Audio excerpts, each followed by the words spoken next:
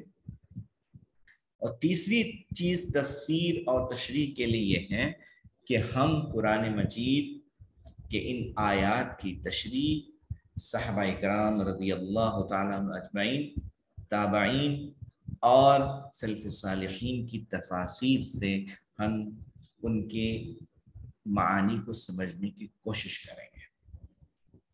یہ تین جو اہم اصول ہیں، یہ بنیادی چیز ہے ترجمے کے بعد تفسیر اور تشریح کے لیے۔ اس کے علاوہ ہمیں جس چیز سے بچنا ہے اور بہت ہی احتیاط کرنا وہ یہ ہے کہ ہم کسی بھی چیز میں اپنے دل و دماغ کو آزاد رکھ کر جو ہے کچھ اپنے من سے تفسیر کرنے کی کوشش نہیں کریں گے، ٹھیک ہے۔ البتہ یہاں پر ایک بات یہ ہے کہ قرآن مجید میں دلچسپی اور قرآن مجید کا جو اعجاز ہے اس کو سمجھانے کے لیے تشریح اور تفسیر سے ہٹ کر کچھ نکات بیان کیے جاتے ہیں جس سے ہمیں دلچسپی ہو جائے گی۔ جیسے میں آپ کو ایک مثال بتا دوں، تھوڑی سی ہم عربی جب جانتے ہیں تو ہمیں اس کو سمجھنا آسان ہو جائے گا۔ جیسے کسی چیز کو پیدا کرنے کے لیے عربی کیا آتی ہے تو آپ کہیں گے اس نے پیدا کیا، تو عربی کیا ہے تو خلق، اس نے پیدا کیا۔ خلق السماوات والارض، آسمان اور زمین کو پیدا، خلق اللہ السماوات، اللہ تعالیٰ نے آسمانوں کو پیدا کیا۔ اب یہ خلق کے علاوہ قرآن مجید میں ایک اور ورب کا اور ایک فعل کا استعمال ہوا ہے، اسے کہتے ہیں فطر، فاطر السماوات والارض، فطر السماوات والارض۔ تو یہ فطر کا لفظ، اس کا معنی کیا ہے؟ تو حضرت ابن عباس رضی اللہ تعالیٰ عنہ فرماتے ہیں کہ میں ایک دن دیہات میں تھا، وہاں ایک مقدمہ پیش ہوا، دو دیہاتی آپس میں ایک کنویں سے متعلق جو ہے نا جھگڑ رہے تھے۔ تو ایک نے کہا انا حفرت البیر، حفر کے معنی ہوتا ہے کھودنا، انا حفرت البیر، کہ میں نے اس کنویں کو کھودا ہے، اس کی مٹی نکالی ہے میں نے۔ لیکن اس کے مقابلے میں دوسرے شخص نے یہ کہا وَأَنَا فَطَرْتُ الْبِيرَ، میں نے اس کنویں کو جو ہے پہلی مرتبہ کھودا۔ تو معلوم یہ ہوا کہ فطر اور خلق یہ دونوں پیدا کرنے کے معنی میں آتا ہے، لیکن فطر آتا ہے کسی بھی چیز کو اس وقت بنانا جس وقت اس کا نمونہ نہ، وجود نہ ہو۔ تو فاطر السماوات، اللہ تعالیٰ آسمانوں کو پیدا کرنے والے ہیں، کیسے؟ بے مثال، اس سے پہلے کوئی مثال نہیں ہے، اب اللہ تعالیٰ نے اس کو پیدا کیا ہے۔ تو بات سمجھ میں آ رہی ہے؟ تو خلق پیدا کرنا، لیکن فطر بے مثال پیدا کرنا، اس سے پہلے کوئی مثال نہیں ہے، ایسی انوکھی چیز جس سے پہلے کوئی چیز نہیں ہو، ٹھیک ہے۔ اس لیے ہم دیکھتے ہیں ہمارے یہاں پہ سائنسدان لوگ بہت ساری چیزوں کو جو ایجاد کرتے ہیں، جیسے بلب، جو لائٹ جس نے پہلے بنایا تو اسی کا نام آتا ہے۔ اب اس کے بعد اس لائٹ کو دیکھ کر الگ الگ طریقے کی لائٹس بنائی جا رہی، لیکن ان لوگوں کا نام نہیں آئے گا۔ کیوں؟ کیونکہ سب سے پہلے لائٹ بلب کا جس نے ایجاد کیا ہے اس سے پہلے اس کا تصور ہی اس دنیا میں نہیں تھا۔ بات کچھ سمجھ میں آ رہی؟ تو ایسے انٹرسٹنگ موضوعات جو ہیں تفسیر میں ہوتے ہیں، اگر یہ ہمیں معلوم ہو جائے تو ہمیں بڑی دلچسپی ہو جائے گی قرآن مجید کی تفسیر سے، قرآن مجید کے آیات سے، اس لیے کہ علماء فرماتے ہیں کہ قرآن مجید کا 80% حصہ تذکیر سے تعلق رکھتا ہے، ایمانیات سے تعلق رکھتا ہے، واقعات سے تعلق رکھتا ہے، جو ہمارے دل کو گرمائے گا، ہمیں آخرت کی یاد دلائے گا، ہمارے ذوق کو بڑھائے گا، اللہ سے تعلق کو بڑھائے گا۔ اور 20% حصے میں جو مسائل ہیں، عمومی طور پر ہمارا حال یہ ہو جاتا ہے کہ ہم 20% میں الجھ جاتے ہیں، اور 80% جو سمندر ہے جس میں گوتے لگانے کی اور ہمیشہ سیر کرنے کی ضرورت ہے، ہم اس کو چھوڑ کر چھوٹی باتوں کو لے کے بیٹھتے ہیں۔ تو ہمارے ساتھ جڑنے والے تمام حضرات سے گزارش ہے کہ بہت بڑا حصہ قرآن مجید کا وہ ہے جس میں ہم تمام کو تیرنے کی، گوتا لگانے کی ضرورت ہے، بجائے اس کے کہ وہ جگہیں، وہ موقع جہاں پر پانی بہت گہرا اور جہاں ڈوبنے کا اندیشہ ہے، وہاں پر آپ تیراکی نہ کریں، بلکہ آپ ایسی جگہ پر تیراکی کریں جو بڑی سیف ہے۔ تو ہم یہ کہیں گے کہ 20% حصہ آپ علماء کرام کے لیے تشریحات کے لیے چھوڑ دیں، اور 80% حصہ جس میں تذکیر کی گئی ہے، نصیحتیں ہیں، جس میں اللہ رب العزت سے رابطہ اور واقعات اور وہ قدرت الہی کو جس میں بیان کیا گیا ہے، اس کو ہم دیکھیں گے۔ تو آج کا ہمارا موضوع ہے آخری 10 سورتیں اور نبی کریم صلی اللہ علیہ وسلم کی سیرت۔ دیکھیے، یہ جو آج کا موضوع ہے، اس میں ہم آپ کو قرآن مجید کے ان 10 سورتوں کا ربط نبی کریم صلی اللہ علیہ وسلم کی سیرت سے کر کے دکھانے کی کوشش کریں گے، لیکن یہ ان کی تشریح یا تفسیر نہیں ہے، یہ وہی ہم نے کہا نا کہ ایسے نکات جس سے ہم کو قرآن مجید سے دلچسپی ہو جاتی ہے۔ اس سے پہلے کہ ہم آگے بڑھیں، ہم ایک چیز اور آپ کو بتا دیتے ہیں کہ دیکھیں، جس طرح سے تفسیر اور تشریح ہے، اسی طرح سے قرآن مجید سے متعلق ایک علم ہے جسے کہتا ہے علوم القرآن یا اصول القرآن، اصول التفسیر۔ تو جو علوم القرآن ہے، اس میں وہ بنیادی باتیں ہمارے لیے بتائی جاتی ہیں جن کو دھیان میں رکھنا بہت ضروری ہے۔ جیسے جو سورتوں کی ترتیب ہے، یہ علوم القرآن سے متعلق ایک امر ہے کہ یہ جو سورتوں کی ترتیب ہے، یہ ترتیب کیسی ہے؟ کیا یہ صحابہ نے لگائی؟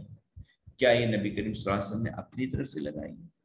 یا یہ ترتیب اللہ رب العزت نے خود آپ صلی اللہ علیہ وسلم کو بتائی تھی؟ گویا قرآن مجید کے ہر سورت کی ترتیب اللہ رب العزت کی طرف سے بتائی ہوئی ہے۔ جی بات سمجھ میں آ رہی؟ تو یہ علوم القرآن سے متعلق ایک بات آپ لوگ ذہن نشین کریں کہ ترتیب توقیفی ہے، مطلب اللہ رب العزت کی طرف سے بتائی گئی۔ تو وہ 10 صورتیں اللہ تعالیٰ نے نبی کریم صلی اللہ علیہ وسلم کو آخر کی جس ترتیب پہ بتایا ہے، اس ترتیب پر ہے۔ ویسے پورے قرآن کی صورتیں توقیفی ہیں، ان میں 10 صورتیں ہم نے منتخب کی۔ تو آخر کی 10 صورتوں کو ہم یہ کہہ رہے ہیں کہ یہ نبی کریم صلی اللہ علیہ وسلم کی سیرت کو بیان کریں۔ تو آخر کی 10 صورتوں میں پہلی صورت ہے سورہ فیل۔ اب یہ سورہ فیل یہ اصحاب فیل کے واقعے کو بیان کرتی ہے۔ اس کو بیان کرتی ہے، اصحاب فیل کے واقعے کو بیان کرتی ہے۔ اس زمانے میں زیادہ کیلنڈر کا رواج نہیں تھا، جیسے ہمارے یہاں پہ ابھی عیسوی کیلنڈر چلتا ہے، ہجری کیلنڈر ہے، اور بہت سارے کیلنڈرز چلتے ہیں، لیکن اس زمانے میں کیلنڈر کا زیادہ رواج نہیں تھا۔ تو اس وقت کیا کیا جاتا تھا، کوئی بڑا واقعہ جو پیش آتا تھا، اس واقعے کو جو ہے موضوع بنا کر، اس واقعے کو نشانہ بنا کر جو ہے تاریخیں بولی جاتی تھی کہ اس واقعے کے 10 دن بعد، اس واقعے کے 1 سال بعد، اس واقعے کے 2 سال بعد۔ تو اصحاب فیل کے واقعے کو نبی کریم صلی اللہ علیہ وسلم کی پیدائش سے پہلے چونکہ یہ ہوا تھا، اس لیے بہت مشہور ہو گیا تھا کہ اصحاب فیل کے واقعے کے اتنے دن بعد۔ تو گویا یہ سورت نبی کریم صلی اللہ علیہ وسلم کی پیدائش کو بتا رہی۔ اس سورت کے بعد جو دوسری سورت ہے وہ سورت قریش ہے۔ اس میں نبی کریم صلی اللہ علیہ وسلم کے خاندان قریش کا ذکر ہے، اور قریش کا اعزاز ہے اس میں کہ اس زمانے میں جب جہالت عروج پر تھی، برائی عام تھی، لیکن اس وقت بھی اللہ تعالیٰ نے قریش کو بڑی عزت دی کہ وہ بہت اطمینان سے سفر کرتے تھے، کوئی لوٹ خسوٹ ان کے ساتھ نہیں ہوتی۔ جہاں معلوم ہو گیا کہ اہل قریش ہے، تو اس وقت میں ان کے ساتھ بہت احترام کا معاملہ ہوتا تھا، بلکہ یہ سمجھ لیجئے کہ ان کی ہر جگہ دعوت ہوتی تھی، ان کا اکرام کیا جاتا تھا۔ یہ کیوں تھا؟ یہ اس نسبت پر تھا کہ وہ کعبۃ اللہ کی خدمت کرتے تھے، وہاں آنے جانے والوں کی خدمت کیا کرتے تھے، متولی تھے وہ، اور اچھے اخلاق والے تھے، ایماندار تھے لوگ، تو اس بنیاد پر اس وقت میں ان کی عزت ہوا کرتی تھی۔ اس کے بعد جو صورت ہے، اس صورت میں اللہ رب العزت نے آپ صلی اللہ علیہ وسلم کو گویا ایک تسلی دینے کی کوشش کی۔ دیکھیں، سب سے پہلا تذکرہ کس کا ہوا؟ آپ کی پیدائش کا تذکرہ ہو گیا۔ اس پیدائش کے تذکرے کے بعد آپ کا خاندان، اب خاندان میں گویا کہ آپ صلی اللہ علیہ وسلم کی پیدائش سے لے کر سب چیزیں آ گئی۔ اب سورہ ماعون میں جو تیسری صورت اس 10 صورتوں کے اعتبار سے، اس سورہ ماعون میں اللہ تعالیٰ نے اس وقت کے حالات کو بتایا۔ کیا کیا ہے؟ حالات کو بتایا۔ کیا رأیت الذی یکذب بالدین فذلک الذی یدعو الیتیم۔ تو یہ اس زمانے کے حالات تھے جب آپ صلی اللہ علیہ وسلم دعوت کو لے کر چل رہے، اسلام کو لے کر چل رہے، تو یہ حالات اس زمانے کے تھے۔ اس کے برخلاف نبی کریم صلی اللہ علیہ وسلم میں صفات اعلیٰ پائے جاتے تھے، اخلاق کی بلندی پائی جاتی تھی۔ ابھی اخلاق کی بلندی اور اعلیٰ صفات کے باوجود ان کی ناقدری ہوئی اور ان کو ستایا گیا، ان کے مشن کو مانا نہیں گیا، ان کی دعوت کو جھٹلایا گیا، تو اس قدر آپ کو پریشان کیا گیا کہ آپ ٹوٹ گئے، چورا چورا۔ ہم سب جانتے ہیں کہ جب انسان چور ہو جاتا ہے تو اس کو تسلی کے دو الفاظ بہت زیادہ قوت بخشتے ہیں۔ تو سورہ کوثر میں آپ صلی اللہ علیہ وسلم کو تسلی دی، اور اس کی شان نزول میں بھی آتا ہے کہ آپ صلی اللہ علیہ وسلم کو اس سورت کے ذریعے سے آپ کے اولاد کی وفات پر جو طعنے دیے گئے تھے اس کے بارے میں بھی تسلی دی گئی ہے۔ تو ہوا کیا تھا کہ حضور اکرم صلی اللہ علیہ وسلم کے بیٹے کا انتقال ہو گیا، تو لوگوں نے کہنا شروع کیا کہ آپ ابتر ہیں، آپ کی بس ختم ہو جائے گی، آپ جو مشن لے کر آئے وہ بس آپ تک ہے، آپ کے بعد نہیں چلے گا۔ تو گویا سورہ کوثر میں ایک تو تسلی ہے، دوسرا آپ پر کیے جانے والے اعتراض کا جواب ہے، اور تیسری گویا اس سورت کے ذریعے سے خاندان نبوت کا پتہ چلتا ہے۔ تو گویا سیرت کا ایک موضوع ہوتا ہے نا کہ آپ صلی اللہ علیہ وسلم، ان کے زوجات اور ان کے اولاد، یہ سب اس میں آ گئے۔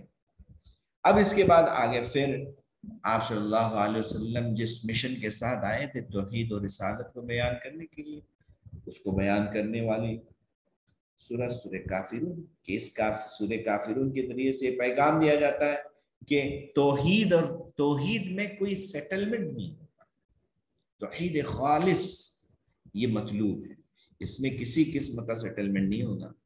انہوں نے رکھا تھا تقاضا کہ 1 سال ہم آپ کے معبود کی، 1 سال آپ ہمارے معبود کی عبادت کریں، یا 1 دن ہم 1 دن آپ، ایسا کریں۔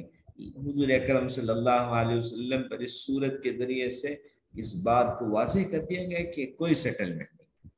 یہ ہمارے ذہنوں میں بھی بار بار بات آنا چاہیے۔ اسی لیے دیکھو سنت بنایا گیا ہے کہ مغرب کی 2 رکعت سنت میں پہلی رکعت میں سورہ کافرون، دوسری رکعت میں سورہ اخلاص کو پڑھنا سنت ہے۔ اسی طرح فجر کی 2 سنت رکعت نمازوں میں پہلی رکعت میں سورہ کافرون اور دوسری رکعت میں سورہ اخلاص کو پڑھنا سنت ہے۔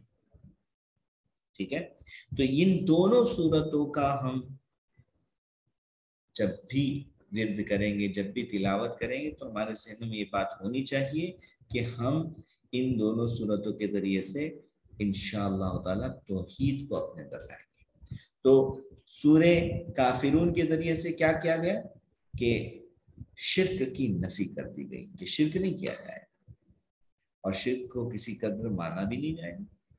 اس کے بعد سورہ نصر میں نبی کریم صلی اللہ علیہ وسلم کو ملنے والی فتوحات کا ذکر ہے، فتح مکہ کا ذکر کیا ہے، یعنی سیرت کا عروج ہو رہا ہے، کامیابی بتائی جا رہی ہے۔ اب اس کامیابی کے بعد جو ہے یہ بتایا جا رہا ہے کہ اس میں آپ کے ساتھ لڑنے والوں کا انجام کیا ہوگا، جنہوں نے آپ کی بات کو نہیں مانا وہ کیا ہوگا، ہمیشہ رسوا، اس دنیا میں بھی رسوا ہوں گے اور آخرت میں بھی رسوا. لہٰذا سورہ لہب میں ابو لہب کا تذکرہ جو بہت خوبصورت تھا لیکن انجام بہت برا ہو گیا اس کا. اب اس کے بعد پھر ان آخر کی 3 صورتوں میں اخلاص اور اخلاص سے متعلق باتوں کو بتایا گیا. لہذا سورہ اخلاص یہ پیور خالص اخلاص کو بتاتی ہے، اور سورہ فلق اور ناس بھی اسی کی طرف اشارہ کرتی ہے. اس لیے کہ آپ دیکھیں گے سورہ فلق اور ناس میں دراصل اللہ رب العزت سے پناہ مانگنے کو بتایا گیا، اللہ کی مدد حاصل کرنے کو. یعنی انسان جب مجبور ہوتا ہے، اس کو مدد کی ضرورت ہے، تو اس کو صرف اور صرف اللہ سے مدد مانگنا. تو یہاں جن باتوں کا ذکر کیا جا رہا ہے ان سے یہی بات سمجھ میں آ رہی ہے کہ توحید کو اپنایا جائے، اور توحید سے متعلق جو چیزیں ہیں، اللہ رب العزت کی ربوبیت ہے، اللہ کی قدرت ہے، ان سب کو مانا جائے. تو گویا نبی کریم صلی اللہ علیہ وسلم کی پیدائش سے لے کر ان کے مشن کے انتہا تک ان 10 صورتوں میں بیان آ گیا. یہ وہ باتیں تھیں جس کے ذریعے سے گویا ہم ان صورتوں سے متعلق اپنے ذوق کو بڑھانے کی کوشش کر سکتے ہیں. اللہ تعالیٰ ہم تمام کو ذوق اور شوق کے ساتھ ان صورتوں کی تلاوت کرنے کی اور ان سے فائدہ اٹھانے کی توفیق عطا فرمائے. وآخر دعوانا الحمدللہ رب العالمین.